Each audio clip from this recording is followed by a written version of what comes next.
Assalamu alaikum. Hare mi hewrike on fop la landis ko jawontre parti jimo Allah taw hara ko jawontre parti jimo wombe sivude fode ya image Diallo hare non on yiido yewtereji no yaltede de balle do be wi'a réconciliation entre président Cellou Dalein Diallo e Ousmane Gawal yewtama be yehi wo ko mawbe fuuta be contactibe wo be yehi ko coordination ji din fo be yewti fi mudum fi wadugo réconciliation entre président Cellou Dalein Diallo e Ousmane Gawal e kadi sukabe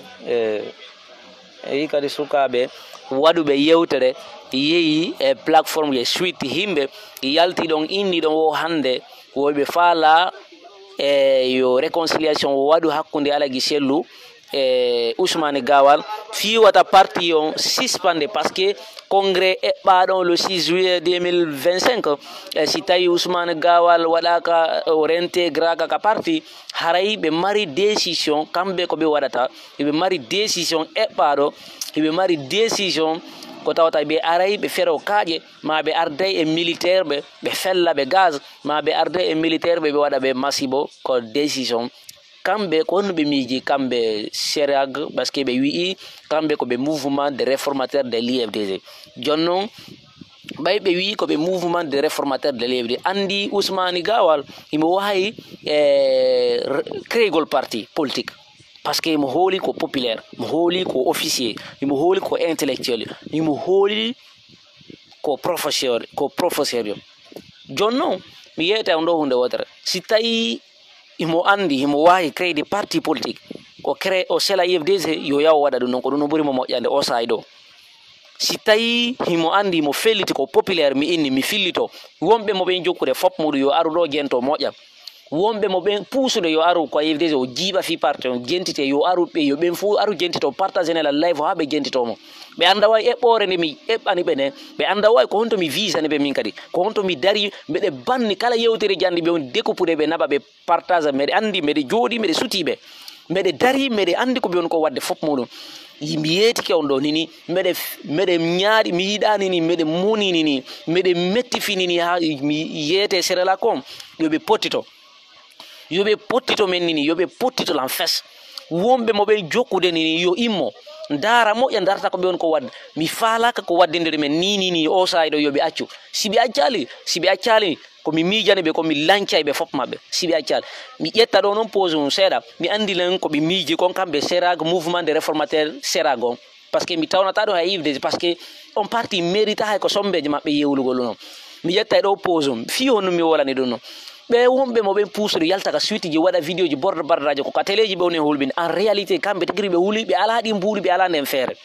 Mamadi no si jodike Mamadi si ayni ko duwa wiide Ousmane Gawal si tay mo holi ko populaire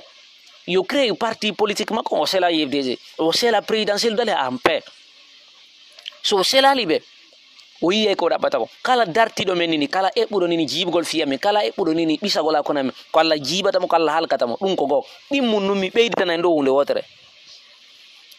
Mamadi Doumbouya ko duwa wigol Ousmane Ga ko occupe en tant que porte-parole du gouvernement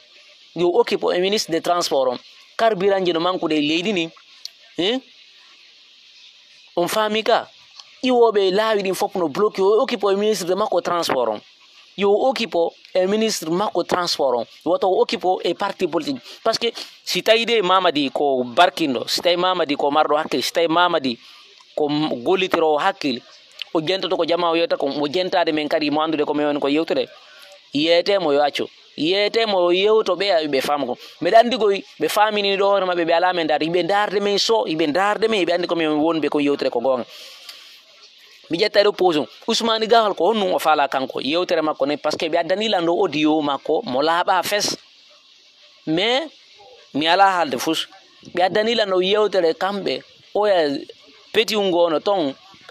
ko burnambo ka ko honno en tout cas de monsieur Pepe parti monsieur petit oya Diallo bari kam pardon ben non fop mudum mi yewtereji mabbe di ni dari kadi vision mobe vision kadi mbele programme do fi o serela ko wallahi mbele jodi mbele ko be woni don hujjude be arabe mara ko don mi jodi ko be woni don wadde violence ko be woni yewte secret ji mabbe di ko don mi jodi ɓe yiyata ala noon fes mi juyinanayi ɓe ɗo audio ji maɓɓe he no hiɓe hooli hoore maɓɓe koy hiɓe hooli ɓe felliti fes ko ɓe officier ɓe kono mi torike Allah yo Allah wurndi e sahaba sina ɗum masibo wono arde wadde ka leydi meɗen waɗata e ɓawa maɓɓe waɗata fes e ɓawa maɓɓe ɗum ko goo ɗi mum ɗum andite moƴƴa mi yetota kon ɗo fi gaygo mi yetota kono fi piidigol ton mi yewtoto on fi on faamu moƴƴa mi yeeto on fi on andu ko fewndi kon ka leydi meɗen Ousmane Gawal ko faala ko hendagol parti IFDC on o wattama e juuɗe Mamady Doumbouya fino projet maɓɓe semando 2040 o hewtira mais wallahi billahi quel qu'en soit le problème quel qu'en soit mi fillito moƴƴa ko wallahi ko billahi no ɓe afiri wono ɓe afiri ngal ɓe aliɗo si ɓe faala ɓe hawtinira e leydi ni e kambo ngon nano e ñaamo maayo ngon e océan on fop muɗum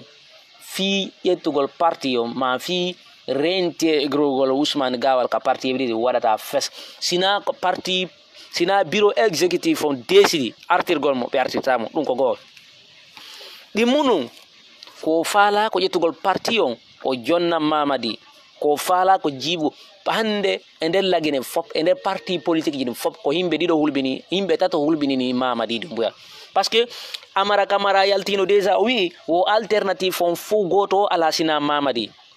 yaltali wi wona gonga Mamady yaltali wi wona gonga Mori Konde yalti ni candidat jo CNRD on ko kanko Mamady yaltali wi wona gonga Mamady yaltali wi wona gonga fiyon voilà donc landal no parce que Mamady ko haɗi o yalta o wiya ko fi on haɗi o yalta o wiya ko fenande eɗo gandi ɓe puusol Mamady mi yetake on ɗo ɗon o feeta o hangaka jinnate ngamo fus e muɗum mais à travers ɗi golleji makko ɗi woni ɗo wadde himo andi déjà himo andi ko woni ko wadde himo andi kadi ɓe ana puusre mukka mo erere himo affrontere ɓe juude hoore tan o neeɓi ko élection ji doit organisé depuis le 5 septembre 2024 élection ji ɗi duwano tawde hara wayi fop muɗum préparanoma ko ɗon élection ji duwano waɗede o année ɗo nde no nata hara ko nouvelle année ko lanɗo kesso jooɗi e leydi ni mais ɓe waɗali ɗum ɓe hooli tun hoore maɓɓe ɓe ƴettude jawle ɗen ɓe jonna yimɓe 250 millions par ce que yiiɗo ɓe jonniɗo ɓe yimoɓe buuɗi goto kala goɗɗo e maɓɓe toon jonnama ɗo 300 millions goɗɗo e maɓɓe jonnama to 250 millions ɗum fop muɗum hiiɗum noon he woɓɓe noon hino jooɗi no nawni ala ko ñaame école ji ala l'hôpital ji ala woɓɓe no yiwde ha Fouta ara Konakry woɓɓe no yiwde ha Hottiguine ley sigiri ton ara ñawdagol Konakry woɓɓe no iwde Baskot woɓɓe no wiwde Fore ara ga fi ñawdagol ɗum no fop muɗum kangal hôpital woɓɓe no wiwde toon ara haga janngugo école ɓe duwa waɗugol université ji partout ɓe duwa waɗugol chaque préfecture université wal molanagal ko wonɓe ɓe noon janggira ɗo hara ɓe déplacake no woodi ɗo ɓe ala famille ji mum Konakry hara ala ko ɓe wona soñdiaji ɗi no ɗuuɗi embouteillage ji ɓe wonɓe yinde lagine no golli laawi ɗin no yaaji ni e ni Mamady ala ko waɗale poñji ɗin pelle no woodi he onon on famali lagine guinejo no tappi kala ko tappi mo tappi ninini wota goto fijiram ninini wota goto ɓattala onon wonɓe la gaddande message ji lagine wota goto addana message mi falaka fes mi yetike on ɗo mi falaka fes wota goto mi désinstallé joni hay ɗi WhatsApp ko no yiɗa fop mi accita hande kadi gollirgol marɗo télégramme on sayno gasa o yelan sina ɗum ko wiyata la fes ɗum mi bloquay kala ko woni relation hakkude ami e wondo guine wota goto addanam fes message ha ɗum koko ɗin mum ɗum mi andina en ɗo ɓay tum ɓe faala ƴettugol disposition fi bonnugol parti hébride ɗum wawatama si bureau exécutif on décidale si présidentiel u décidale yiye jooɗodagol mawɓe ɓen na Ousmane Gawal o jooɗoto e muɗum yimɓeɓe fof no jonnede ɗo imam intellectuel ɓe homɓe ɓen intellectuel ɓe hayye goto ala gollire intellectuel yagal mum ɓen fof meɗen kala ko memminiɗo ɗo ko marsde kala memminiɗo no créé de mouvement de soutien kala immiɗo no créé de mouvement de soutien kala immiɗo no créé de mouvement de soutien fi soutenugol dictateur ɓe waroɓe non gasali taw par ce que en fof meɗen eɗen andi si tawi yeehi ha buusi tawi sa tawi buusi ala guisel wawata no yawde tawi Ousmane Gawa himo hooli no wawi imo faala no arta no wawa no fewtunomo kono yiya haali na ɗum o faala wo woni 20 ans après ado ala guisel are on to ala guisel on no ay so woni 40 ans après si ala guisel ara ko ala guisel jonna parti on tam alaji Ba Mamadou ɓe daari fof ɓe daari ɓe inni wawi ko ala guisel ɓe hooli ko ala guisel ɓe jonni parti on ka ɓe bonnali jikke ɓe bonnali confiance jonno ono hido sikka on ara do bonnon non ko alla bonnata fi modon so bartanalila donc yo jama on be wonbe do non be sukabe non mi ara do non mi jetta posum mi wolata indi mabbe nen kono be sukabe wonbe yaltude do inna ko be mouvement réformateur de l'IFDG acce sonjabi sonjaba le shaytan mo non memminde do yimmoto si shaytan o le immi ka ngeyite ngon non hulde on fi mu ngere nge sunna on fop modo mi yeti kewno hande kala immiɗo ɗo dari darti hooliɗo hoore mum so accale innugol mouvement de réformateur